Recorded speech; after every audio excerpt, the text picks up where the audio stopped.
Bueno, ¿alguna consulta sobre este tema? ¿Alguien leyó algo, vio algo, algo que le quedó en el tintero?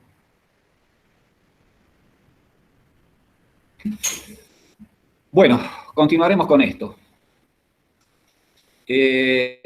Nosotros quedamos acá en los métodos de cálculo. Y vamos a arrancar con el método de las potencias, el cual nosotros recomendamos para realizar los cálculos de cortocircuito en el TP y en los sistemas estos de instalaciones eléctricas. Esto no quita de que se pueda utilizar cualquier método, el que más guste. Bueno, lo primero que tenemos para decir acá es que tenemos que hablar qué es la potencia de cortocircuito. La potencia de cortocircuito es un ente. No resiste ningún análisis físico. ¿Por qué? Porque en el momento que estamos produciéndose un cortocircuito, tenemos una máxima corriente y en el punto de cortocircuito la tensión es cero. Con lo cual, si queremos determinar potencia, multiplicar tensión por corriente, obviamente nos está dando cero. Pero partimos de la base de que vamos a considerar como potencia de cortocircuito multiplicar la tensión nominal que está alimentando el punto de falla y la corriente presunta o posible de falla que se pueda generar. Ese producto nos va a determinar la potencia de cortocircuito.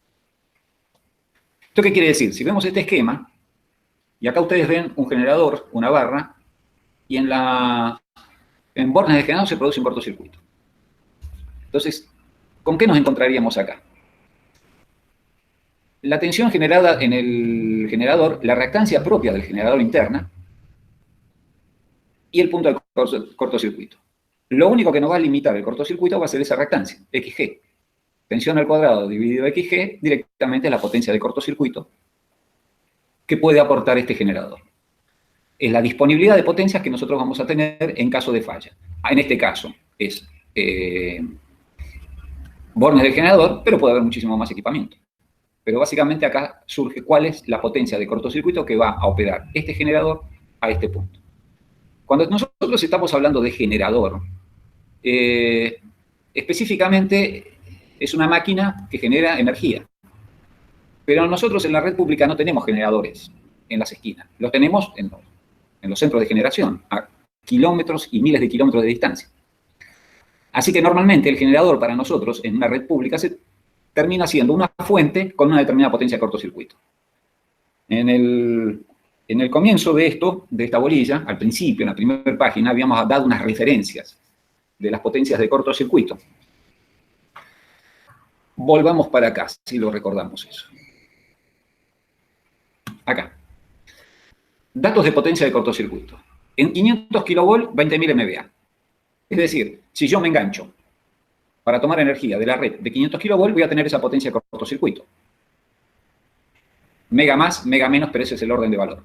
Si me engancho en 132, voy a tener esta potencia de cortocircuito, 2000 MVA. En 13,2, 200 MVA y en 0,4, 20 MVA como valores de referencia. ¿Esto qué significa, esta potencia de cortocircuito de la red? ¿Que es un generador? No, son todos los generadores que conforman esa potencia.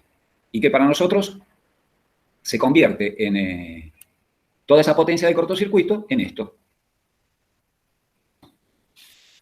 En el generador. También podemos tener un generador individual. Un generador que es soporte para energía auxiliar dentro de una planta industrial. Bueno, tenemos un generador puntual que nos está alimentando a la red en ese sector. Si nosotros a este circuito ahora le agregamos un transformador y el cortocircuito se está produciendo en bornes del transformador, la modelación de estas componentes termina en el generador, la reactancia propia del generador y la reactancia propia del transformador. Y acá se produce el corto. Ahora este esquema, para definir cuál es la potencia de cortocircuito en este punto, va a estar dado por la tensión dividido la suma de las dos reactancias. También eso lo podemos expresar como pasando la tensión dividiendo, como XG dividido la tensión de línea y la X del transformador dividido la tensión de línea. Esa sería la expresión de la potencia de cortocircuito que habría ahora en este punto.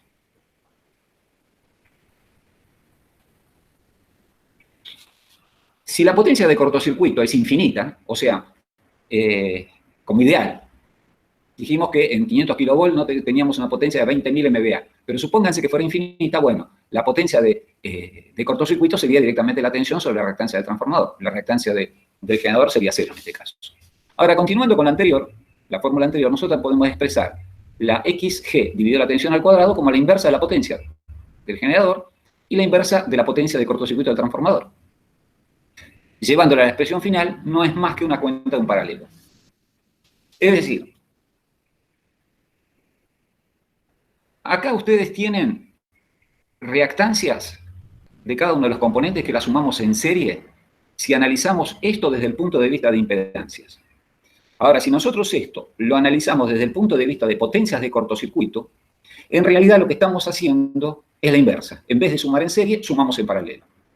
Es como la inversa de la resistencia o de la reactancia, admitancias en este caso. Pasamos a esto. Quiere decir que podemos determinar la potencia de cortocircuito en un punto determinado donde queremos analizar la falla como las sumas en paralelo de las potencias de cortocircuito de cada elemento.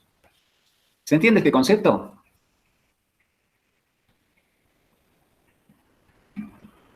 ¿Se entiende o estoy hablando solo? ¿Hola? ¿Se entiende? Escuchar se escucha y contestan que se entiende en el chat también.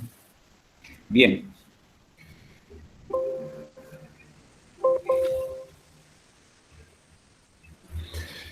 Tomemos ahora un circuito más complejo.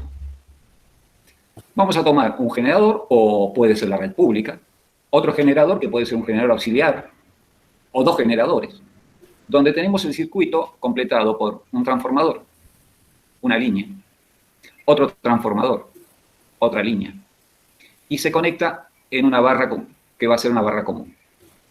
De este circuito pasamos de este generador a este transformador a esta línea y nos conectamos en esta misma barra. A partir de acá seguimos con otro transformador, otra línea y llegamos a nuestra carga. Entonces nosotros quisiéramos determinar la potencia de cortocircuito que tendríamos en este punto. Podríamos determinar la potencia de cortocircuito en cualquier lugar que queramos, pero nos va a interesar este punto. Entonces vamos a analizar cómo llegamos hasta acá.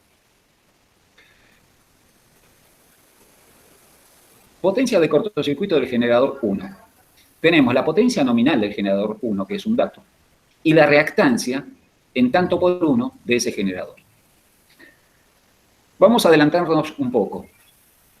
Esta reactancia va a estar dada de acuerdo al periodo que estemos analizando.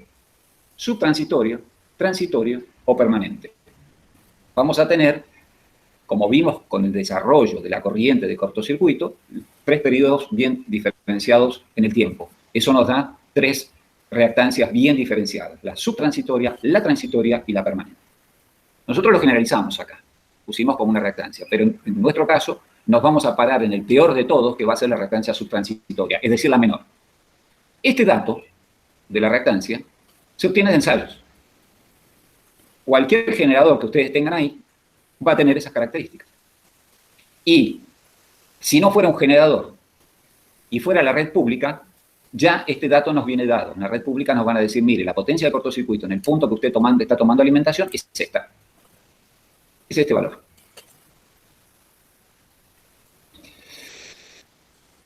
Cuando vamos al siguiente equipamiento que tenemos acá, que es este transformador, la potencia de cortocircuito del transformador es la potencia nominal de ese transformador dividido la reactancia de ese transformador. La reactancia del transformador no es otra cosa que la tensión de cortocircuito de ese transformador en tanto por 1. Y la tensión de cortocircuito es un dato de ensayo. Ustedes lo hicieron en los ensayos de cortocircuito en máquina Zoom. Determinaban cuál era ese valor, porque alimentaban el transformador por el lado de alta tensión, puenteaban la parte de baja tensión e iban hasta que generaban la corriente nominal, bueno, y ahí determinaban ese valor. Este valor de potencia de cortocircuito de ese transformador es un dato.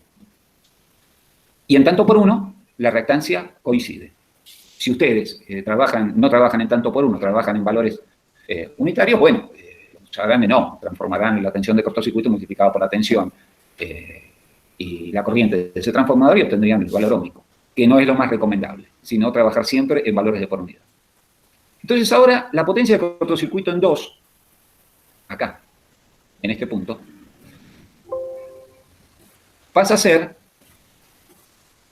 el producto, el paralelo de las dos potencias de cortocircuito. Y ahí obtenemos la potencia de corto en el punto 2. Siguiendo con el mismo razonamiento, vamos a la línea 1. La línea 1 es este tramo.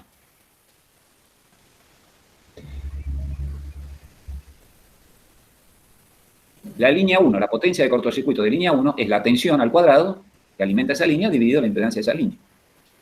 ¿Cómo se entiende esto? Es como que yo tuviera una línea de media, de alta tensión, o un cable de baja tensión, lo que ustedes quieran. En un extremo lo cortocircuito, o sea, uno todos los conductores, y en el otro extremo aplico la tensión nominal. Ahí se va a generar una corriente, y esa corriente multiplicada por la tensión me va a decir cuál es la potencia de cortocircuito de ese cable, o de esa línea. ¿De dónde sale este dato? Y si son cables, vamos a los catálogos de cables. Si son líneas, alguien hizo el cálculo de la línea y determinó esa impedancia, de qué valor va a ser. Esto en transmisión de energía, ustedes se van a cansar de hacer estos cálculos y determinar los valores de las impedancias. Bueno, siguiendo el punto 3, ahora le vamos a agregar a la potencia de cortocircuito que calculamos antes en el punto 2, el paralelo de la potencia de cortocircuito de la línea, con lo cual vamos a tener la 3. En 4, ¿qué tenemos? Otro transformador. Queremos determinar la potencia de cortocircuito acá, en este punto.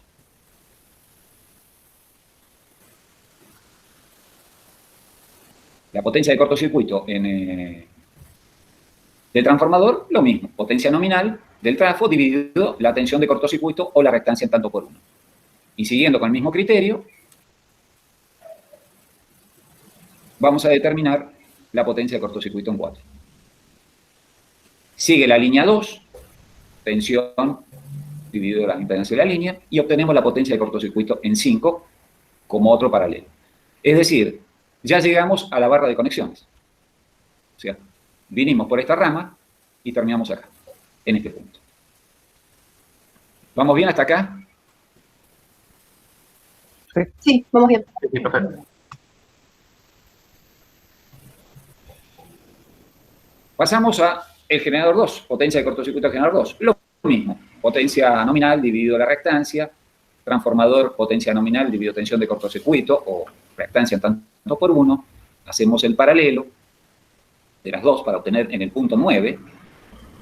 Seguimos con la línea. Hacemos el paralelo de la línea con el punto de cortocircuito obtenido anteriormente. Y determinamos la potencia de cortocircuito en el punto 5 de la rama 2. Entonces ahora la potencia de cortocircuito que nos va a quedar en 5 es la suma de las dos, la de la rama 1 más la rama 2. Esta suma es aritmética. Vuelvo a reiterar esto. Cuando sumamos potencias de cortocircuito de elementos pasivos, van en paralelo. Cuando llegamos a determinar potencias de elementos activos, entiéndase, rama 1 es un elemento activo, rama 2 es otro elemento activo, las potencias de cortocircuito en ese punto se suman aritméticamente. Este error de sumar a veces nos ha pasado, no a veces, es bastante recurrente, que se llega a un nodo donde hay que sumar aritméticamente las potencias y no las suman en paralelo. Esto es se dio muchas veces en las correcciones que se hacen, así que prestar atención con esto. Bueno, una vez que tenemos la potencia de cortocircuito en 5, continuamos. Tenemos debajo de 5 otro transformador, lo dividimos por la reactancia, obtenemos la potencia de cortocircuito de ese trafo. Ahora sí es un paralelo. Nosotros llegamos por acá, vinimos por acá, sumamos las dos y tenemos la potencia de cortocircuito acá. Pero ahora esta potencia de cortocircuito hay que determinar el paralelo de la potencia de este trafo. Acá sí ya, esto que tenemos acá va en paralelo con esto que tenemos acá y vamos a obtener la potencia de cortocircuito en 6. Entonces, la potencia de cortocircuito acá en 6 es el paralelo de los dos. Después viene la línea 7, debajo de ese transformador, determinamos la potencia de cortocircuito de la línea 7 como un paralelo y obtenemos la potencia de cortocircuito en el punto de falla. Y finalmente, si queremos determinar la corriente, que es el valor que nos va a interesar en kA, que es lo que nos define los parámetros del equipamiento, C, potencia de cortocircuito en MVA, dividido la tensión que tenemos en el punto. Y esto obtenemos la corriente. El valor C en general es 1,1 pero después vemos las variantes. Una cosita que ahí figura la potencia de cortocircuito en 6, dividido raíz de 3 por la tensión de línea 7, sería la potencia de cortocircuito en 7, ¿no? Hay un subíndice. Sí, perdón, acá está mal esto. Sí. Está bien la acotación que hace Enrique. Este subíndice es 7, es este. Es esa que acabamos de calcular. Y ahí obtenemos el valor de la corriente que nosotros podemos determinar. ¿Qué representa C? C es un factor de corrección que lo planteamos acá como 1,1, después más adelante, de acuerdo al equipamiento, vamos a ver que no es tan 1,1, sino depende de qué tipo de generador tenemos. Como estándar ustedes lo van a encontrar en toda la bibliografía como 1,1. El estándar de la normativa también va a decir que es 1,1. Pero cuando estamos hablando de generadores y cortocircuitos cercanos, no es tan así. Cambia de acuerdo a ese equipamiento. Perfecto. Profesor, ¿podría volver al esquema? A la imagen del unifilar. Ahí estamos. Entonces, esa corriente de cortocircuito la tengo en el punto 7, ¿no? En el punto 7 nosotros terminamos de obtener la potencia de cortocircuito presunta que vamos a tener acá, y de acuerdo a esa potencia de cortocircuito determinamos la corriente, que es el parámetro que nos va a interesar. La corriente de corto que yo tendría en ese punto. O sea, si yo tuviera que poner un tablero, ahí, con esa corriente, yo podría determinar qué tipo de protección tengo que poner. En ese punto. En ese punto. Obviamente, en este esquema que tenemos acá, ustedes van a tener que determinar los puntos de cortocircuito en cada uno de estos lugares. Okay. Porque en todos los lugares van a llevar asociadas protecciones, aparatos de maniobra y todo equipamiento eléctrico necesario. Así que los valores del cortocircuito, nosotros lo hicimos extensivo a este punto. Pero ustedes, en la medida que van avanzando, van a ir determinando valores de cortocircuito en toda esta red. Si esta red es una planta industrial, lo que van a determinar son en distintos puntos de esa planta industrial valores de cortocircuito para poder definir y seleccionar equipamiento. Bien, gracias.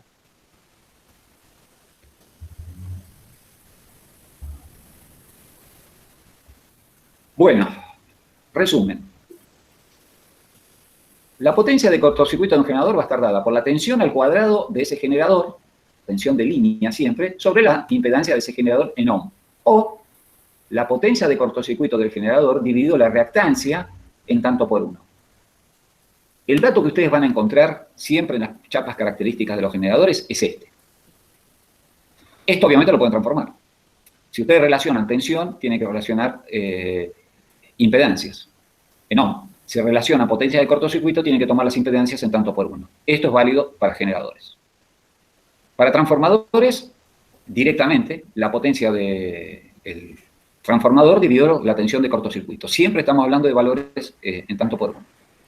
En el caso de línea, tensión al cuadrado dividido la impedancia de línea, cable o de lo que se trate. Bueno, acá estamos en línea, acá estamos hablando de cable, pero es exactamente lo mismo. La diferencia es de dónde se obtiene este dato. De un cable sale de los datos característicos que nos da el fabricante, y de una línea sale por cable.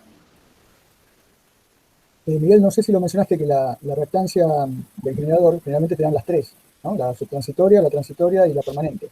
Y la que vamos ahora entras en eso. Lo mencioné de entrada, que dijimos que son tres reactancias, subtransitoria, transitoria y permanente, y que tomamos el peor caso, que es la subtransitoria. Igual más adelante lo vemos con más detenimiento de esto. Perfecto. Bueno, en el caso de que trabajemos con impedancias absolutas, o sea, no nos referimos a valores en tanto por uno, sino tomamos la impedancia así como viene. Es lo que vimos la otra clase, analizando circuitos compuestos por impedancias directamente. Entonces, no usamos el método de las potencias, sino que sumamos impedancias. Y vuelvo para atrás. Acá. Teníamos este circuito, llegamos a este valor, a este punto, que queríamos determinar la falla acá, planteamos todas estas impedancias y las sumamos aritméticamente. Y llegamos a una resistencia y a una reactancia equivalente de todo esto. Bueno, si nosotros optamos por este método de cálculo, para determinar la corriente de cortocircuito,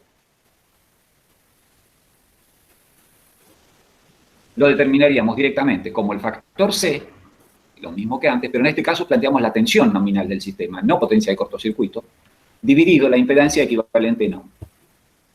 En casos muy complejos de impedancias, donde ustedes tienen esquemas que le puedan quedar en triángulo, esto es más típico de sistemas de distribución en alta tensión o sistemas de transmisión de energía, donde hay varios puntos de generación, un generador acá, otro generador con varias líneas, se conforman triángulos de impedancias que son muy difíciles de trabajar, con lo cual hay que transformarlos en estrella. Cuando nosotros transformamos un esquema triángulo a un esquema estrella, obtenemos este circuito y ahí sí lo podemos analizar para determinar un determinado cortocircuito. Por ejemplo, en este caso, ¿qué pasaría si yo quiero determinar cuánto es el corto acá? Bueno, con un esquema triángulo es muy complejo. Se transforma a través de estas ecuaciones y se convierte esto en un esquema equivalente que se puede operar como un sistema de impedancias. Entonces, la gran diferencia que aparece entre el método de las potencias y el método de impedancias absolutas es cómo lo estamos trabajando. En un caso con potencias de cortocircuito y en el otro caso con impedancias. Primera observación. En este esquema, tratarlo como lo venimos tratando con sistemas de potencias, o sea, potencias de corto sumadas en paralelo o impedancias, aparece una gran diferencia. Fíjense que nosotros tratamos las potencias sin importarnos la tensión. En ningún momento nosotros nos ocupamos o nos preocupamos en qué nivel de tensión estamos. Evidentemente acá hay uno, acá hay otro, acá hay otro, acá hay otro. Tenemos distintos niveles de tensión. Y nosotros tratamos el cortocircuito sin ocuparnos ni preocuparnos por la tensión. Ahora, si nosotros analizamos este corto a través de sumas aritméticas de impedancias, o sea, el primer caso que vimos, sí nos va a interesar la tensión. O sea, cuando queremos determinar el cortocircuito acá y venimos haciendo los cálculos, vamos a tener que referir cada impedancia a un determinado nivel de tensión. Con lo cual, se complica bastante en continuar todo eso para poder resolverlo aritméticamente fácil, en forma sencilla. Acá sumar impedancias en forma aritmética es simple. El tema es que cada impedancia está referida a un determinado nivel de tensión y nosotros tenemos que trabajar con el mismo nivel de tensión para todo.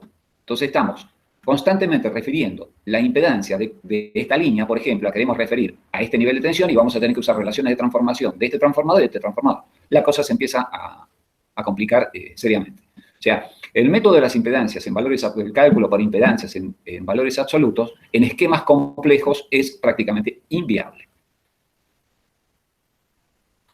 No es que no se pueda hacer, se puede realizar, pero lleva a un trabajo interesante. ¿Qué pasa ahora si las impedancias son adimensionales? O sea, trabajamos todo en porcentaje, en tanto por uno. Tomamos nuestra impedancia de red en tanto por uno y la obtenemos de la reactancia o impedancia que puede tener la red en ohm, la multiplicamos por una potencia base y una tensión base al cuadrado. Potencia base, ¿qué significa? Que dentro del esquema que nosotros podamos tener, la potencia base va a ser un valor que nosotros tomemos, cualquiera. No necesariamente es un valor especial. Si yo, por ejemplo, tengo en una instalación 10 transformadores de un MVA, bueno, una buena medida tengo que definir la potencia base un MVA. Lo que no me va a cambiar el cálculo si yo no tomo un MVA y se me ocurre tomar 0,5 MVA. No va a cambiar en absoluto, simplemente tengo que tener en claro cuál es la referencia que yo tomo. Entonces, define una potencia base. El siguiente paso es definir una tensión base. Y acá sí es conveniente definir la tensión base de acuerdo a las tensiones que yo tengo. Si tengo un sistema de 33.000 voltios a 400 voltios, bueno, defino una tensión base de 33.000 voltios. Sabiendo que en el otro nivel de tensión voy a tener una tensión base de 400 voltios. Y la relación entre ellos es la relación de transformación. Entonces, siempre es conveniente para trabajar en por unidad definir las tensiones base de acuerdo a la mayor cantidad de equipamiento que tengo que coincide con esa potencia. Y la tensión base definirla de acuerdo a la tensión que yo tengo en mi instalación. Con lo cual, cada uno de los parámetros los voy a empezar a referir a estos valores base. Por ejemplo, la tensión de cortocircuito de un transformador en tanto por uno es directamente la reactancia de cortocircuito, es la tensión de cortocircuito de ese transformador, que es dato y es porcentual, multiplicado ahora por la S base dividido la potencia nominal de ese transformador. Ahora, si yo definí un transformador de un MVA y puse S base 1 MVA, y ese transformador tiene una potencia nominal de 1 MVA, estoy multiplicando por 1, no cambia nada. Si yo tomé un valor de S base de 0,5, bueno, sí, la reactancia cambia porque la estamos refiriendo a otro valor. Acá tiene un ejemplo concreto. Esto lo saco de la chapa característica del transformador. 6% la tensión de cortocircuito. La divido por 100, 2,5 y 2,5 son las potencias, una porque la elegí y la otra es la potencia del transformador. Termino en un valor de 0,06. Y eso lo defino como reactancia en tanto por uno del transformador.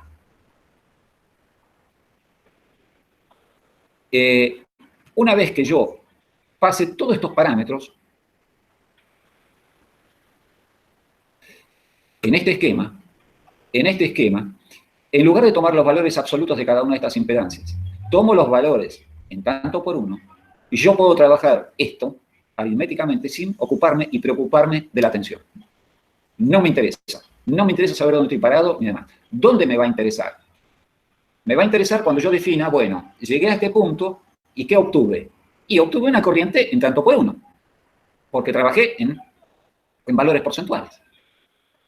¿Y cómo hago para obtener el valor en kiloamperes que dice que me va a interesar? Multiplico por la potencia base y la tensión base que yo tomé en este punto. Eso va a ser válido para este punto, para este punto, para este, cualquiera. Lo único que tengo que tomar es la potencia base que yo ya tengo definida, que es válida para todo este esquema, y en el punto que estoy calculando el cortocircuito, ¿cuál es la tensión base que corresponde a ese punto? Si las tensiones base corresponden a las tensiones que yo tengo en el esquema y sus relaciones de transformación, multiplico por esa tensión y estoy obteniendo el valor en kiloamperes.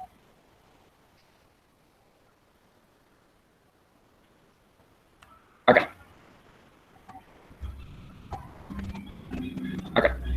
¿Qué voy a tener acá?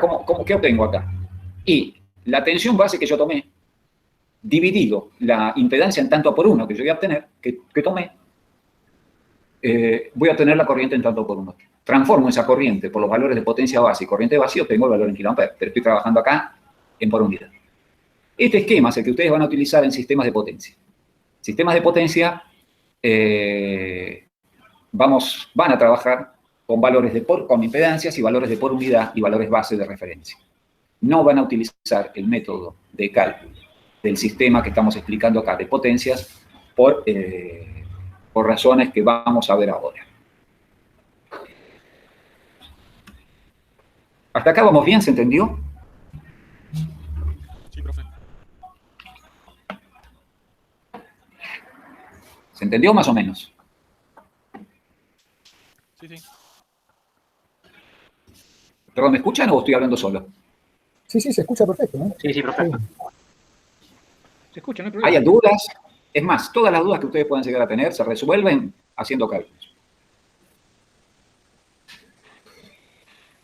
Bueno, vamos a ver ahora fallas no trifásicas. Nos aparecen distintos tipos de fallas que pueden aparecer durante un cortocircuito. La falla bifásica tierra, monofásica. Y esto lleva un tratamiento para poder resolverlo a través de componentes simétricas. Entonces, ahora, ¿qué vamos a tener? Distintos tipos de impedancias. Las impedancias que vamos a obtener es cómo se comporta un determinado circuito, transformador, línea, cable, generador, frente a una secuencia directa.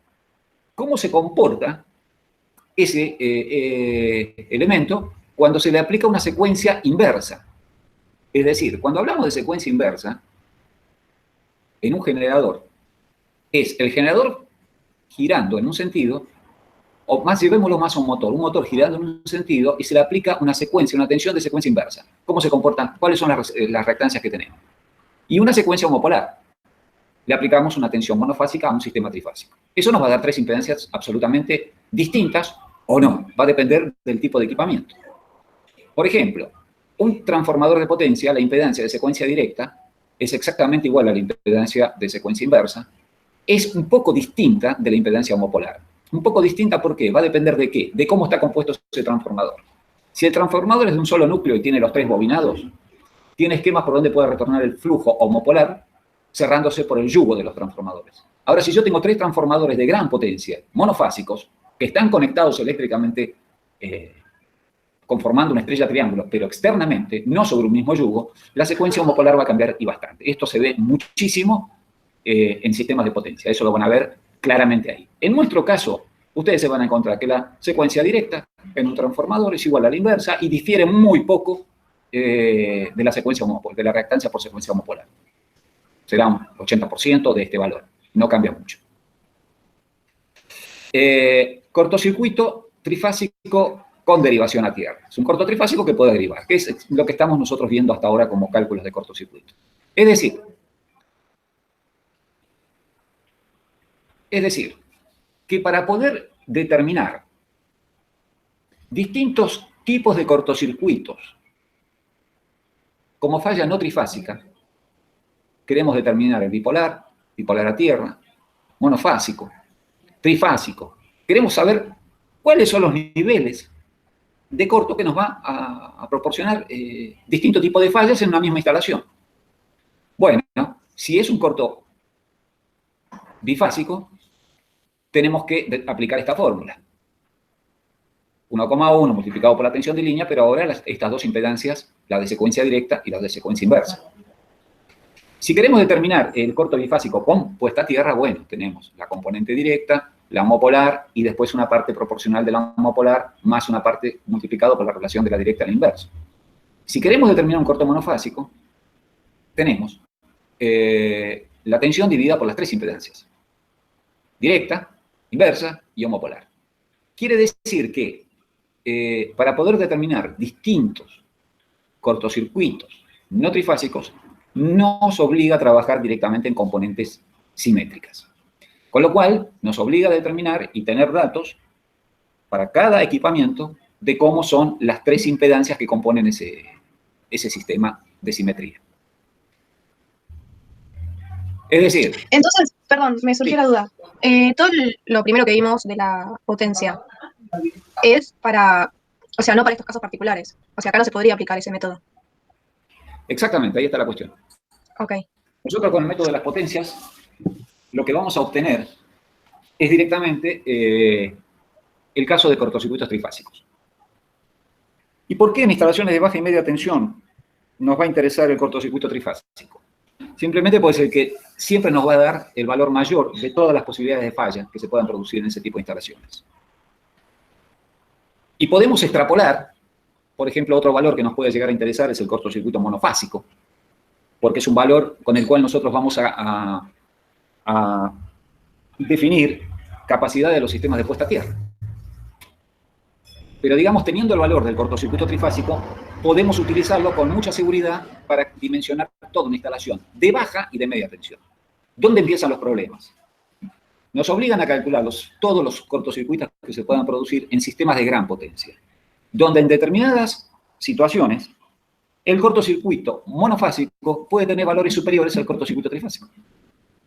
A su vez, necesitamos tener precisiones sobre el valor del cortocircuito monofásico porque tenemos que dimensionar sistemas de puesta a tierra complejos y costosos, donde una diferencia de un 20 o un 30% entre la corriente de falla trifásica y la corriente de falla monofásica nos representan kilos y kilos de cobre. Entonces ahí sí hace falta determinar con precisión porque se dan las dos circunstancias. Puedo tener valores, no precisamente solamente los trifásicos, sino puedo tener valores superiores de corriente en otros cortocircuitos. Entonces hay que determinarlo con precisión en sistemas de gran potencia. Ahora, desde el punto de vista de cálculo, en lo que a nosotros nos interesa, sistemas de baja y media tensión, no tiene ningún sentido trabajar con componentes simétricas porque vamos a terminar en el mismo lugar que si hacemos esto con el método de potencias. La gran diferencia es que lo hacemos muy rápido, muy fácil, muy sencillo. Prácticamente son cuentas mentales. ¿Se entiende esto? Sí, quedó clarísimo. Por eso nosotros machacamos bastante con el tema de tratar los cortocircuitos como calcularlos por el método de las potencias o calcularlos por el método de las impedancias adimensionales. Son las dos metodologías que se adecuan más a resolver los problemas que podemos tener en nuestra materia. Ahondando un poco sobre esto, de acuerdo a utilización de las componentes simétricas, ustedes van a encontrar sistemas equivalentes de cómo determinar la corriente. En un caso de un trifásico, bueno, es directamente la tensión dividida la impedancia directa. En el caso de los bifásicos, bueno, es raíz de 3 veces la tensión dividido la suma de las impedancias. así sucesivamente, llegamos a determinar corrientes bifásicas. Fíjense que se va empezando a complejizar la cosa. Y si nos metemos, bueno, en el cálculo de cortocircuito monofásico es la suma de las tres impedancias, y en el caso del cortocircuito bifásico a tierra ya es una fórmula impresionante. Calculen ustedes que además, ustedes por cada esquema van a tener tres impedancias, en el caso de componentes simétricas. Pero a su vez tienen también tres tensiones desfasadas en el tiempo. Con lo cual toda la resolución del cálculo de las corrientes es una resolución matricial. Van a tener que trabajar con matrices. Con lo cual, en sistemas de gran potencia es necesario hacerlo sí o sí, pero en sistemas de baja y media tensión no es necesario. Se puede resolver mucho más simple con el método que les presentamos. Bueno, método de cálculo quedó más o menos clarito. Sí, profe. Sí, en teoría sí. Sí, profe.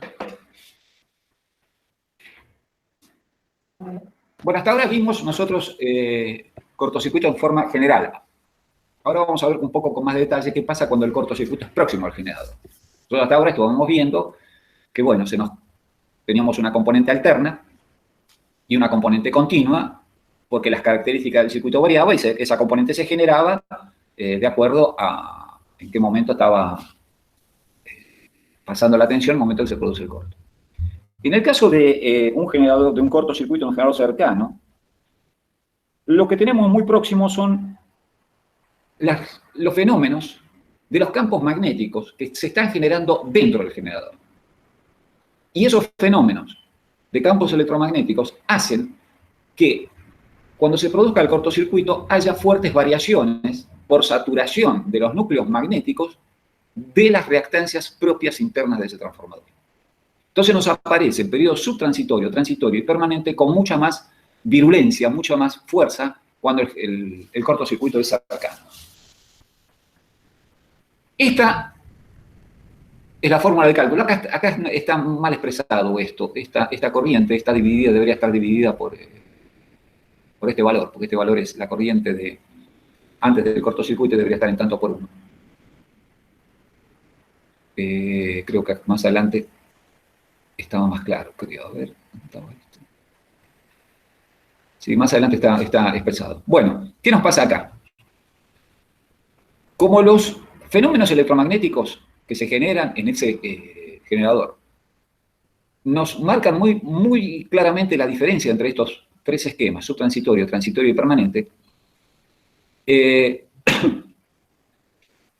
y eso nos va a influir en el cálculo del cortocircuito que hagamos. Necesitaríamos determinar para un generador que nosotros tengamos instalado dentro de una planta industrial, o sea, con impedancias chicas, inclusive físicamente cercanos a los problemas que podamos tener en caso de cortocircuito, bien definidos estos tres periodos. Obviamente que el periodo subtransitorio es el que más nos va a interesar, porque es el periodo donde las reactancias son más chicas y generan las peores condiciones de cortocircuito. Cada generador va a estar compuesto por sus reactancias propias de los bobinados del sistema de excitación. Pero a su vez, los generadores, y esto lo ven ustedes en máquinas 2, en general tienen barras compensadoras dentro del rotor. Y esas barras compensadoras en el primer periodo provocan que modificaciones en el circuito magnético de tal manera que las reactancias que se puedan verificar son menores. Cuando avanzamos, cuando estoy diciendo avanzamos, estamos hablando de que estamos avanzando en milisegundos, no es que estamos avanzando en horas. Del periodo subtransitorio de pocos milisegundos al transitorio, por ahí pasaron 500 milisegundos, entramos en periodo transitorio, ya el generador ese se está empezando a estabilizar. Se está adaptando a las nuevas circunstancias por las cuales está generando. Y después de algunos segundos, 1 o 2 segundos, pasa el régimen permanente. Ese generador está alimentando en forma permanente un cortocircuito. Si no hay ninguna protección que actúe, quedará funcionando de esa manera, alimentando ese corto, hasta que llegue a un estado de temperatura donde se empieza a deteriorar. Y de estos tres periodos, generan tres reactancias, y esas tres reactancias son datos de cualquier generador. Siempre van a venir el generador con su planilla técnica y estos datos van a estar dados. Ustedes los van a tener. ¿Qué genera esto? Esto genera que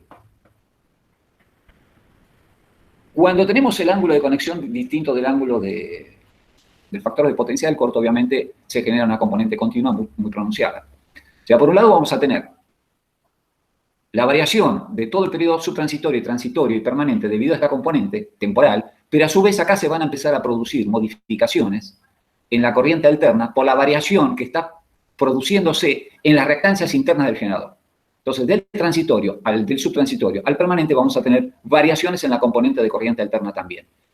Cuando el corto era lejano, esta componente era constante y se modificaba por la componente continua.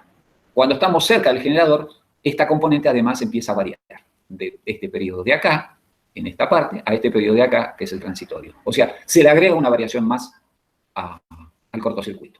Y esto es lo que define, aparece la gran diferencia entre lo que es un cortocircuito lejano, porque hay entre el generador y el punto de falla una gran impedancia, y un cortocircuito cercano. De la generación a la falla hay poca o valores chicos de impedancia. Esa es la gran diferencia entre un corto lejano y un corto cercano. Acá lo pueden ver con detenimiento. Cortocircuito cercano al generador. Se está produciendo esto. Tengo una corriente nominal, se produce el corto y hay variaciones de la componente alterna. Cuando el cortocircuito es lejano al generador, lo único que tenemos es una componente alterna constante y se nos agrega una componente de continuo. Los valores de corrientes obtenidos es la IC acá, que está acá, es la componente que vamos a tener de corriente de cortocircuito en forma permanente. La I' acá es la del valor de la corriente con impedancias transitorias y la corriente I segunda acá es teniendo en cuenta las impedancias subtransitorias. Esta va a ser mayor que esta y esta va a ser mayor que esta. La que nosotros vamos a calcular siempre, que nos va a interesar, es esta. En un cortocircuito lejano, tanto la corriente subtransitoria, transitoria y permanente son iguales. Tienen muy poca, digamos, variación desde el punto de vista de valores eficaces. No de valores instantáneos, cuidado, no valores instantáneos. Acuérdense que el valor instantáneo que nos interesaba era el primer pico y que es un pico, es un valor que nos interesa para el dimensionamiento dinámico. Pero los valores eficaces van a ser bastante parecidos en todos los periodos. Entiéndase, todos los periodos. Jamás vamos a llegar a estos valores, al valor de la corriente de cortocircuito permanente. En condiciones ideales de diseño de un circuito eléctrico, nunca vamos a llegar a este valor porque va a haber protecciones que actúen antes. Si nosotros en un cortocircuito llegamos al valor de la componente permanente, y yo les puedo garantizar que ya no queda nada, se quema todo antes. Bueno, ¿qué nos pasa ahora cuando tenemos un cortocircuito generador con la corriente? Como la corriente tiene una fuerte variación, aparece un factor mu. Un factor mu que va a estar dado por estas ecuaciones. Estas ecuaciones, lo que nos están diciendo básicamente es esta representación. El factor mu, ¿qué dice? Se produce un cortocircuito. Se genera el cortocircuito. ¿Cómo ese cortocircuito cercano al generador? No es válido esto que estamos hablando para cortos lejanos. Cercano hay una gran variación de corriente entre el subtransitorio y transitorio. Entonces, cuando está circulando esa corriente y nosotros tenemos protecciones instaladas, las protecciones empiezan a registrar circulación de corriente de falla y mandan a operar un interruptor, disyuntor o lo que tengamos instalado como protección. En eso transcurre un tiempo. Y cuando pasó ese tiempo, cuando se empieza a producir la apertura de los contactos del interruptor, ya no tenemos el cortocircuito inicial, tenemos un cortocircuito menor. ¿Y cómo va a estar dado ese cortocircuito menor? Por un lado, tenemos las corrientes, la relación de corrientes entre corrientes nominales y corrientes de falla que puede aportar ese generador. Arrancan a partir de 2 veces. Y pueden llegar a ser 6, 7, 8, 9 veces esa corriente nominal. O sea, ¿cuál es la corriente de falla? En definitiva, ¿cuál es la reactancia que tiene? De acuerdo a las características del generador, esa reactancia también cambia de uno u otro modelo o tipo de motor de generador, del bobinado del generador. Entonces puede tener varios valores. Y acá tienen los tiempos. ¿Cómo está regulado? Fíjense que acá tenemos 20 milisegundos. Es una protección de actuación rápida. Acá tenemos, esta curva corresponde a 250 milisegundos.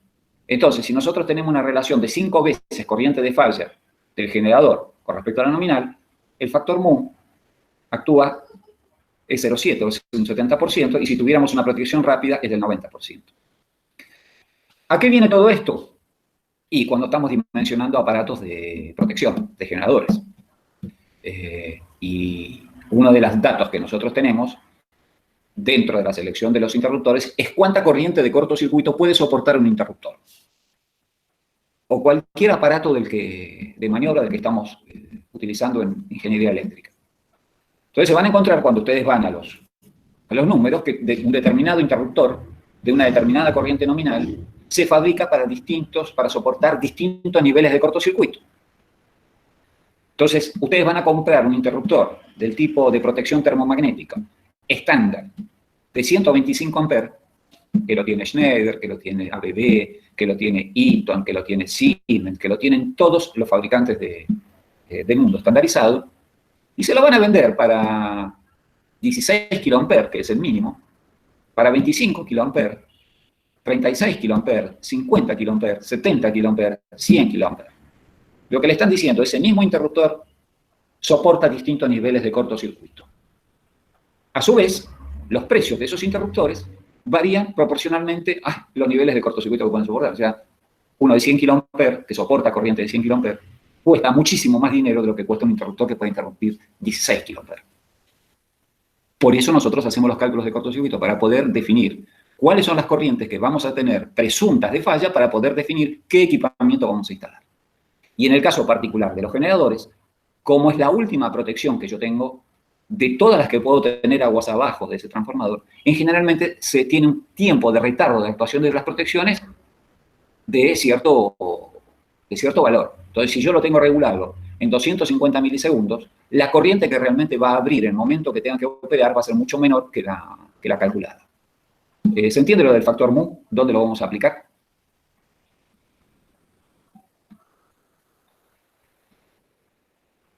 ¿Se entiende o estoy hablando solo? Se entiende, profe. Bueno, pasemos a reactancias a considerar durante el cortocircuito. Esto es lo que venimos hablando. Reactancia subtransitoria, reactancia transitoria y la reactancia sincrónica o permanente. ¿Qué nos dice esto? ¿Qué es esto? Una máquina de rotor cilíndrico, turbogenerador. Los generadores se caracterizan de acuerdo al lugar en que, con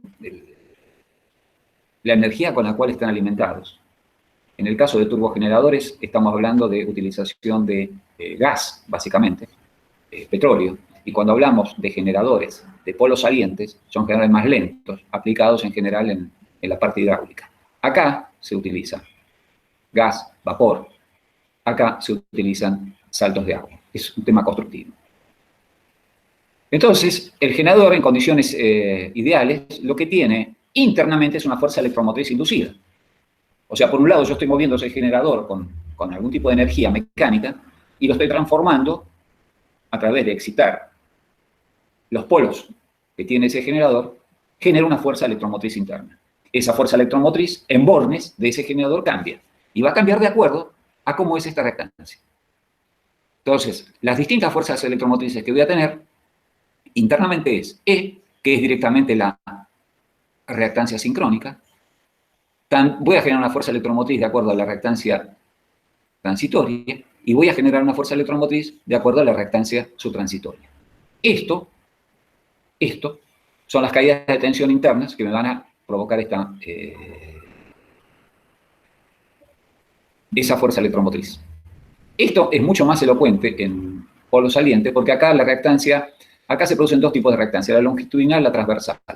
Acá prácticamente la longitudinal y la transversal no existe por la conformación de cómo está construido el generador.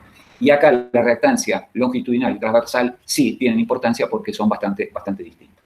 Pero distintas me refiero a sus valores ómicos, ¿no? Y acá también tenemos la subtransitoria, la transitoria y la permanente. Bueno, llevado esto,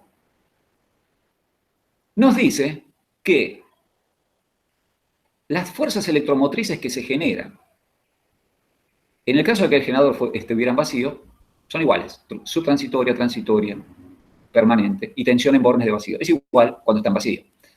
Cuando está en corto, las relaciones para turbogeneradores, o sea, rotores cilíndricos, la subtransitoria puede variar entre 1,05 hasta 1,23 de la tensión que yo voy a tener en bornes. La transitoria de 1,08 a 1,36. En generadores de polos salientes, de 1,09 a 1,28 y el transitorio de 1,13 a 1,4. Y las fuerzas electromotrices, cuando ya pasamos al régimen permanente, pueden ser de 1,27 a 3,20 de la tensión nominal. O en polos salientes de 1,6 a 2,44. Estas son las fuerzas electromotrices propias internas de las máquinas. Y si pasamos a los límites de tensión, de la tensión de los sistemas de distribución, nos marcan que para los sistemas de baja tensión, la tensión que se pueda generar va a ser 1,05 a 1,1 y la tensión mínima, el factor mínimo es 0,95, porque esta es la variación de tensión que se produce en los sistemas de distribución de baja tensión. En los sistemas de media tensión, el valor mínimo y el valor máximo. Esto es el factor C que nosotros vimos en el cálculo de la corriente de cortocircuito. ¿Por qué tomamos 1,1 como un estándar? Porque es válido para baja tensión y es válido para media y alta tensión. Como en los mayores casos de cálculo son todos cortocircuitos lejanos, entonces está estandarizado el 1,1 como factor C. Pero cuando nosotros calculamos cortocircuitos con generadores cercanos, hay que empezar a ver estos valores. Entonces, el tratamiento y cálculo de un cortocircuito cercano a un generador, tomamos estos valores. En el caso generalizado de circuitos lejanos, tomamos 1,1 como valor máximo. Los valores también acá definidos, de 1,05 a 1,23, están muy relacionados con cómo es la refrigeración interna de los generadores. Básicamente, o se refrigeran por aire o se refrigeran por agua. Entonces, los valores mayores y menores tienen que estar relacionados con eso. Porque la refrigeración por agua hace que yo tenga reactancias internas superiores a las refrigeraciones que llevan los generadores por aire. Bueno, ¿se entendió ahora este concepto del C? ¿Qué significa? Entonces, alegremente no es tan fácil decir, no, vale 1,1. No, perdón. ¿Dónde estamos parados? Va a valer de acuerdo si estamos cerca o estamos lejos. Si estamos lejos, sí vale 1,1. Para el cálculo de cortocircuitos máximos. Más adelante vamos a ver de qué se tratan los cortocircuitos mínimos. Entonces ahí el valor C que se adopta es otro, el menor. 0,95 acá, 1 acá.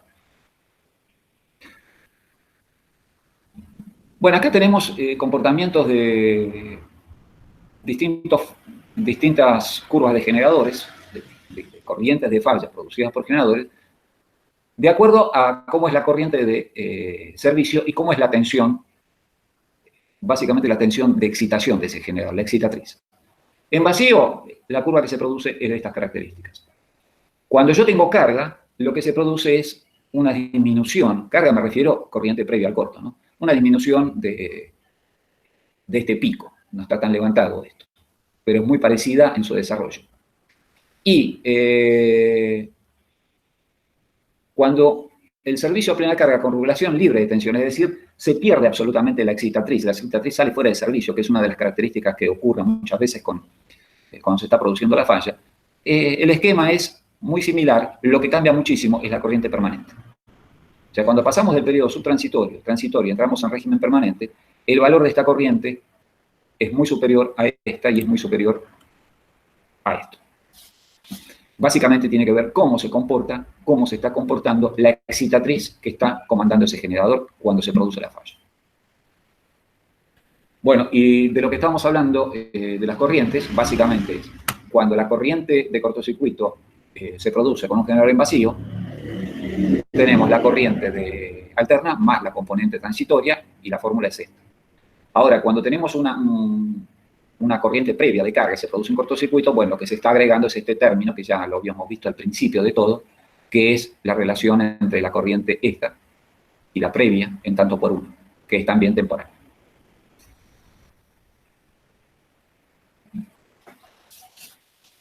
Acá lo que estamos viendo es qué pasa con los generadores cuando no tenemos un solo generador. sino que en general ocurre que por ahí en instalaciones de cierta complejidad tenemos varios generadores conectados en paralelo. Es bastante usual, y más con la tecnología hoy digital imperante, es que pueda tener varios generadores que van entrando y funcionando de acuerdo a las necesidades de carga, se van poniendo en sincronismo y entran en paralelo y están funcionando en paralelo. Cuando se produce una falla, lo que se pierde de los generadores es el sincronismo, mientras dure esa falla. Entonces, en el periodo subtransitorio y transitorio, que es esto para acá, el comportamiento es lo que estuvimos viendo con las formas de onda de los cortocircuitos que vimos hasta ahora. Pero en el régimen permanente, si llegamos al régimen permanente, es decir, no actúan las protecciones y los generadores siguen generando, lo que se están produciendo son salidas de sincronismo y puede haber variaciones de corriente o disminuciones de corriente de acuerdo a cómo estén acoplados esos generadores. Estas curvas son típicas de falta de sincronismo entre distintas máquinas. Bueno, terminamos con generadores, vamos a los motores. ¿Hasta acá estamos bien? Sí, vamos bien. ¿Preguntas, dudas? Ahora no, profe. Bueno, ¿qué nos pasa con los motores? Primero definimos dos tipos de motores utilizados a nivel de industria. El motor asincrónico y el motor sincrónico. La gran diferencia entre uno y otro está dada en cómo es el campo magnético que se está generando en el rotor. El asincrónico, el campo magnético que se genera en el rotor, es autoinducido. Se genera directamente por las corrientes que circulan en el estator y se inducen en el rotor. En el motor sincrónico, nosotros tenemos un campo magnético generado externamente, a través de una fuente, una excitación. Es decir, nosotros vamos a generar un campo con una fuente externa en el rotor. Esa es la gran diferencia. El estándar de los motores es que sean asincrónicos, son asincrónicos. ¿Dónde se utilizan motores sincrónicos? En general, máquinas que requieren, máquinas grandes, de gran potencia, y a su vez que requieren muchísima cupla inicial. Cuando necesitamos mucha cupla, el motor con el que se van a encontrar es el sincrónico. Los generadores son todos sincrónicos, no hay asincrónicos, por lo menos en generación de potencia, ¿no? Todos llevan fuente externa de excitación. En los motores aparecen esas dos diferencias. Entonces, ¿qué nos va a ocurrir? Cuando un motor está funcionando y se produce un cortocircuito en algún lugar de la instalación, puede ser en bornes de ese motor o no, puede ser en cualquier lugar de la instalación. El motor funcionando tiene una cantidad de energía mecánica almacenada, es decir, está moviendo algo y está transformando energía eléctrica en mecánica. En el momento en que se produce el cortocircuito, hay una cantidad de energía mecánica dando vuelta y a su vez la tensión de la red disminuye porque se está produciendo un cortocircuito. Pero la fuerza electromotriz que tiene internamente el motor hace que se convierta en un generador. Y toda la energía mecánica almacenada en ese instante que tiene porque está moviendo, está traccionando algo, se transforma en energía eléctrica y esa energía eléctrica es aportada como generador al cortocircuito. Entonces, en el primer instante de generación, de producirse el corto, todos los motores existentes en una planta fundamentalmente industrial se convierten en generadores. ¿Dónde aparece la gran diferencia? Si el motor es sincrónico y tiene fuente externa para el rotor, lo que hace es que el cortocircuito tenga toda esta cantidad de ciclos, o sea, tiene más duración el aporte. Si el motor es asincrónico, es decir, es autoinducido, no tiene excitatriz el rotor, se produce lo mismo, pero dura muchísimo menos. Cuando estamos hablando de ¿cuánto? 5 ciclos. O un segundo, 50 ciclos el aporte del caso del motor sincrónico. ¿Por qué no se puede sostener el aporte en el tiempo? Y este aporte desaparece porque desaparece la energía mecánica. Cuando gastamos toda la energía mecánica almacenada, el motor dejó de funcionar como generador y se plantó. No tiene más. Pero sí hace un aporte a los primeros ciclos. Y eso es un dato a tener en cuenta en los cálculos de cortocircuito. Acá tienen distintas variantes. Acá tienen aportes de motores sincrónicos y acá tienen aportes de motores asincrónicos. Estas son curvas de registros registros reales. I sub K es el caso de un cortocircuito, I sub T, perdón, es el caso de un cortocircuito lejano, de una cometida. Esto es un corto marcado típicamente como cortocircuito lejano.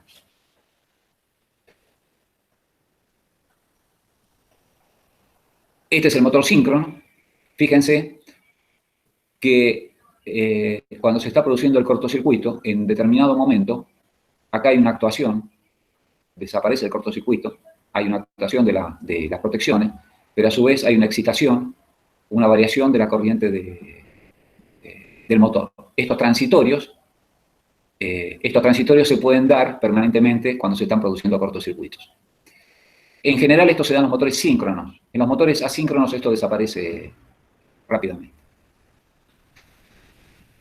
¿Cómo calculamos la reactancia de los motores síncronos? Y la reactancia directamente es la reactancia propia subtransitoria del generador multiplicada por la tensión al cuadrado de potencia nominal, nos va a dar el valor de esa reactancia subtransitoria en ohm. O directamente la tenemos como dato en tanto por uno. Depende cómo venga el dato, como en los transformadores. Obviamente, estos valores de reactancia, en general para motores síncronos vienen los tres valores, subtransitorio, transitorio y permanente. En el caso de motores asíncronos, el dato que viene es la relación de la corriente de arranque y la corriente nominal. Quiere decir que puede ser 6 veces, 7 veces. Entonces la relación entre la corriente nominal y la I de arranque, fíjense que en tanto por uno esto le puede dar alrededor de 18%, 20%. Y el dato de la corriente de arranque con respecto a la nominal en motores asíncronos de cierta potencia viene como dato. Le va a decir, estos son 6 veces, 7 veces, 8 veces la corriente de arranque. Entonces nosotros la primera pregunta que surge, tenemos que calcular todos los motores que hay en una planta industrial, y una planta industrial de cierta importancia, y puede tener 3.000 motores, 4.000 motores, de motores de medio caballo a motores de 500 caballos. Entonces, ¿qué hacemos? ¿Consideramos todo? Pues la normativa nos va a decir que vamos a considerar, no les vamos a dar bolilla a los motores cuyo aporte sea menor al 5% de la corriente de falla principal, o sea, la que viene de la red. O la sumatoria de todas las corrientes nominales de los motores es inferior al 1% de la corriente de falla producida desde la red pública. Esos son un poco los parámetros. Cuando el aporte de la falla de los motores está en el orden del 5%, bueno, empecemos a ocuparnos y calcular. En general, lo que se hace es cuando uno encuentra grandes potencias de motores instalados, ya lo toma directamente como válido. Y si tiene grandes potencias por la sumatoria de motores, supónganse que usted tiene una máquina que tiene, no sé, 20 motores de 50 caballos, bueno, se empieza a tomar ese dato y se considera como si fuera un solo motor de 500 caballos. Multiplicamos toda la potencia instalada como aportante al cortocircuito. Entonces, vamos a tratar los motores síncronos de acuerdo a la reactancia y a los motores asíncronos de acuerdo a la relación que tiene la corriente nominal con respecto a la corriente de arranque. Corriente máxima de cortocircuito, corriente mínima de cortocircuito. Bueno, la máxima, lo primero es que vamos a tomar el valor C máximo, ya sea cortocircuito lejano o cercano, vamos a determinar ese valor, cuál es el valor máximo. Vamos a elegir la configuración del sistema de máxima contribución que pueda haber. Nosotros podemos encontrarnos con una red que tiene una alimentación principal de la red pública, pero a su vez puede tener generadores internos como servicio de emergencia, y esos generadores pueden estar funcionando en determinado momento en paralelo. Entonces lo vamos a tomar el peor caso, que ese generador esté conectado y funcionando. Y cuando ustedes vean cables,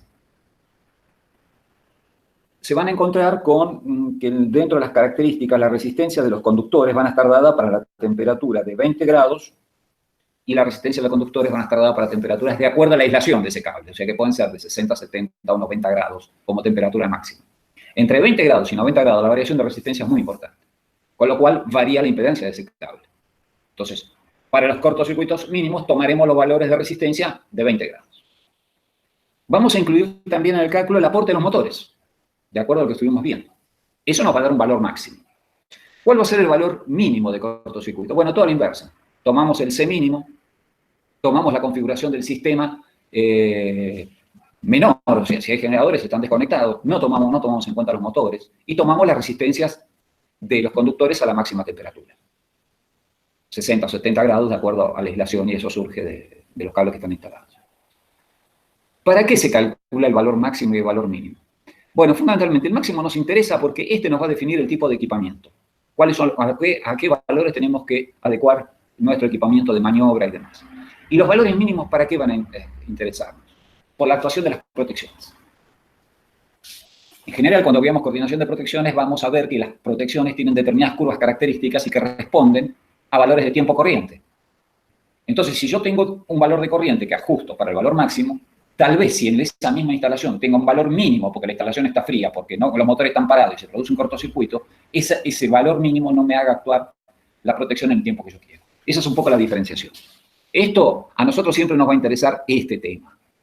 Este tema simplemente es para un análisis de cuando ustedes miran una curva y la corriente hace actuar la protección muy cerca de algún quiebre, ahí es donde ustedes se tienen que poner a analizar si la corriente mínima de cortocircuito puede llegar a traer algún inconveniente. Eso se ve más claro cuando hagamos coordinación de protecciones.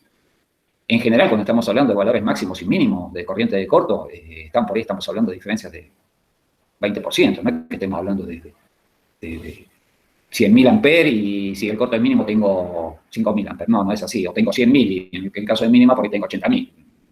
De eso hablamos, ¿no? Efectos térmicos. Bueno, nosotros tenemos que determinar cuál es el equivalente térmico. Nosotros cuando hacemos todos los cálculos, lo que estamos determinando es el valor eficaz de la corriente de cortocircuito. Esto, I segunda K.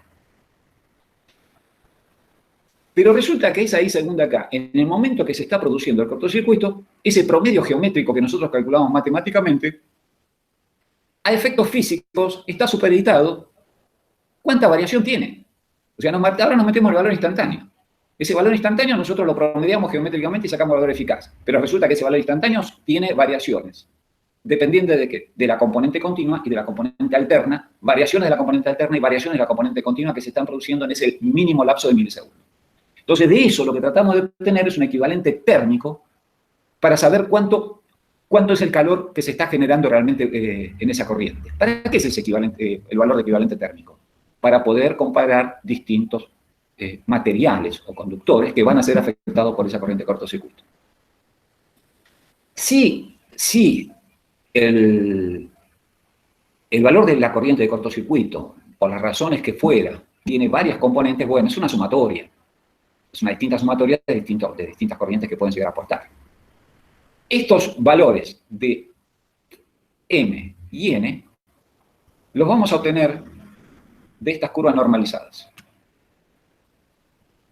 M, factor para el efecto térmico de la componente de corriente continua de la corriente de cortocircuito. ¿Y de qué va a depender? Va a depender del tiempo de actuación de las protecciones multiplicado por la frecuencia. El valor M, que vamos a obtener acá desde 0 a 1, y esto que ven acá, que no se ve bien, pero son los valores de capa. Los valores de capa ¿se acuerdan que surgían de esta curva? La relación que hay entre R sobre X, o sea, cuán inductivo es un circuito. Entonces obteníamos distintos valores. Entrando con esos valores en estas curvas, acá determinamos el valor de M. ¿Cuál es el valor de N? Que va a depender de cómo varía la componente alterna. La componente alterna va a estar supeditada a TK, que es el valor del ajuste de la protección en tiempo, acá está en segundos directamente, y la relación de la corriente nominal con respecto a la corriente de cortocircuito.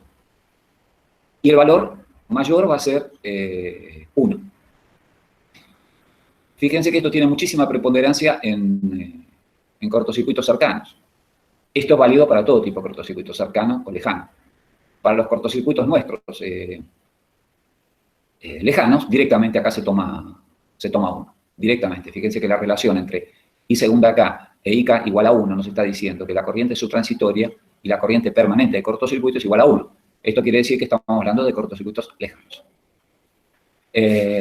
Con lo cual, determinando estos valores, venimos acá y determinamos cuál es ITH, el equivalente térmico que va a generar la corriente de cortocircuito que nosotros calculamos afectada por los valores de M y N.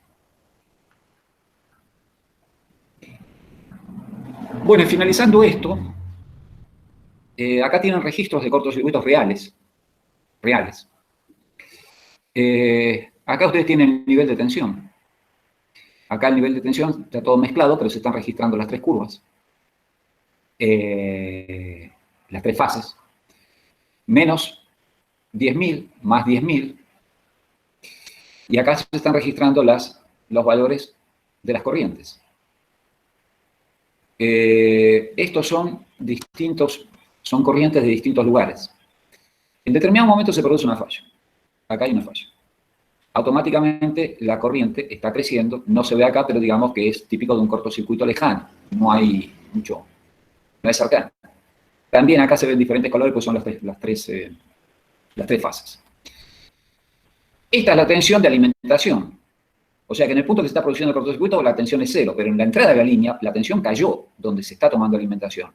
Y dura un tiempo. Fíjense que dura entre 750 y un segundo, o sea, 250 milisegundos. Desaparece la falla, hay un corte de energía porque actuaron las protecciones acá. Acá ven un registro más cercano de cómo se estuvo produciendo otro. No es necesariamente ese cortocircuito, otro cortocircuito. Entre 750 milisegundos y 1750. O sea que todo el cortocircuito tuvo una duración de un segundo. Con una intensidad instantánea que debe estar dada en 2,3 kilovolts de valor eficaz, ¿no? Si tenemos picos acá de 3.000 y pico. Un valor instantáneo. Acá las tiene lo mismo en las tres fases. Fíjense que acá la componente continua tiene importancia. Acá un poco menos.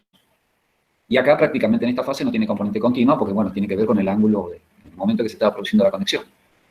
Y fíjense que hay ciertas variaciones. Si uno amplía esto, se va a encontrar con que esto está variando. No es parejito. Bueno, acá es donde se ve la influencia de los motores que están en la planta y que están aportando al cortocircuito. Y la durabilidad, siempre estamos hablando de entre 750 y 1700. O sea, el cortocircuito duró un segundo en niveles de media tensión. Acá hay más registros, son distintas celdas. Acá está marcado el nivel de tensión. Era un nivel de media tensión de 2.250 voltios, cuando en determinado momento se produce la falla y la tensión cae a 0, y obviamente que la falla se produce en la madrugada, no en otro momento, digamos que para que lo llamen a usted por teléfono y digan la planta está parada. Si usted es responsable del mantenimiento, ¿no? Y esto es lo que provocó el cortocircuito, de un segundo en el sistema de baja tensión. Todos estos cables se fueron quemando porque este cortocircuito, por deficiencias en las protecciones, generó calor y prendió fuego un tablero. Y esto es lo que cómo quedaron los interruptores instalados dentro de ese tablero. Y el cortocircuito duró un segundo. Bueno, colorín colorado, este cuento se termina. Ustedes en el apunte tienen datos de una instalación simple, una fuente, red pública con una potencia de cortocircuito de 300 MVA, un cable, un transformador, una barra, acá se produce el corto, acá hay un motor, acá hay un cable que aporta al corto. Esto está resuelto con este modelado de componente por potencias y por impedancias. Entonces ustedes pueden mirar acá las dos metodologías, cómo se fue resolviendo esto, como para que lo tengan. Pero a su vez,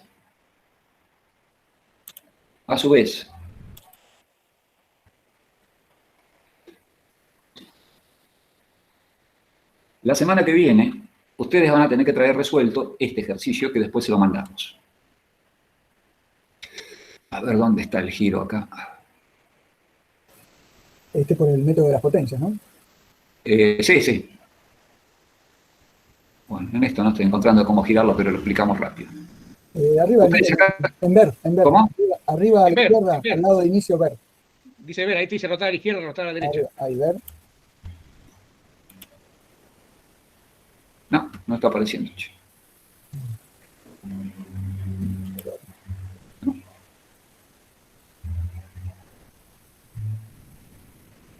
Bueno, vamos a la pantalla completa. Se puede ver así también.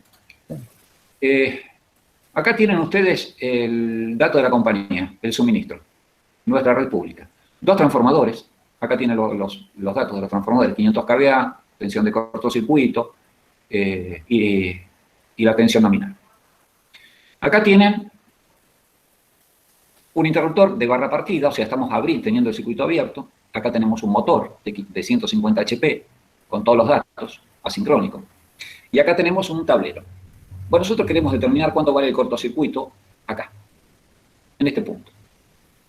Acá se lo aclaramos. Calcular cortocircuito en 1, con interruptor y 1 abierto, con interruptor y 1 cerrado y abierto. O sea, los 2 casos. Cortocircuito alimentado solamente por este lado, y el cortocircuito ahora con esto cerrado, incorporando motor y este transformador. Ustedes se van a encontrar con que acá les damos las secciones de los cables y las longitudes de este cable y de este cable. Lo que no les damos son los parámetros ni de resistencia ni de reactancia. A pesar de que no vieron todavía cables, entran en los manuales de Prysmian, de CIMET o de IMSA y buscan esos valores. Lo único que tienen que prestar mucha atención es cables para 15 kV y cables para 1 kV. En general, si ustedes van a Prysmian, por ejemplo, los van a encontrar los de baja tensión como Syntenax y los de media tensión como Retenax. De ahí sacan los parámetros de resistencia y reactancia.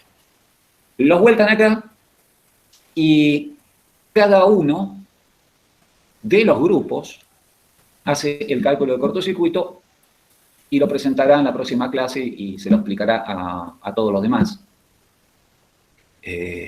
Por el método, nosotros de potencia, por el método que ustedes quieran. Si quieren hacerlo por impedancia, háganlo. Si alguno quiere hacerlo por componente simétrica, adelante.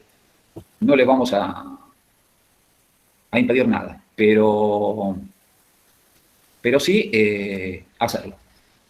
Con que lo hagan manuscrito y lo escaneen para presentarlo está bien, no hace falta que lo pasen en limpio, con Word. No. Con letra clara, nada más. Manuscrito con letra clara, escaneado como para poderlo presentar y incluyendo, seguir un poquito el paso a paso que fueron haciendo, ¿no? Pero sí, bueno, los 4 grupos, esto resuelto. Ojo, lo que lo necesitamos es que lo hagan y no porque se equivoquen van a ser castigados y demás. La idea es que lo hagan y se equivoquen. Y las fallas que presenten, cuando lo presentan, sean visibles para todos, para que todo el mundo se interiorice de cómo uno se puede o no equivocar en estas cosas y dónde comete. Es una manera de sacarnos la duda todos juntos. Así que, si ustedes lo resuelven, el ejercicio, y un grupo lo explica y da un determinado valor, que no es coincidente con el de ustedes, no se achiquen, ustedes explican lo que hicieron. Y lo vamos conversando para que lo vayan consolidando los conceptos estos. ¿Está claro? Sí, está claro. Sí. ¿Consulta sobre esto?